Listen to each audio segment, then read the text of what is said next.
बंदियों के लिए सिफारिश नाजिल की। कुरान पाक में मेरा मुताला जहाँ है मुझे कहीं सिफारिश नाजिल नहीं हुई, लेकिन बीवियों के लिए अल्लाह ताला ने फरमाया आशिरुहुन्ना बिल मारूफ, अपनी बीवियों से भलाई से पेश आओ। कि एक खता को माफ करने की बरकत से एक खता माफ की, नमक तेज करने को।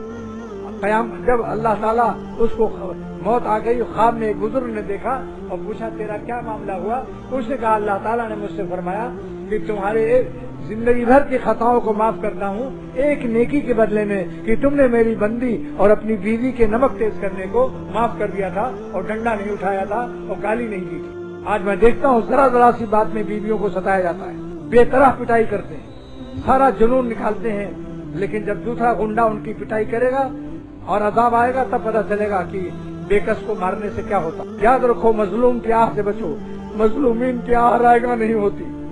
आज से वादा करो कि अपनी बीवियों को न डंडा उठाओ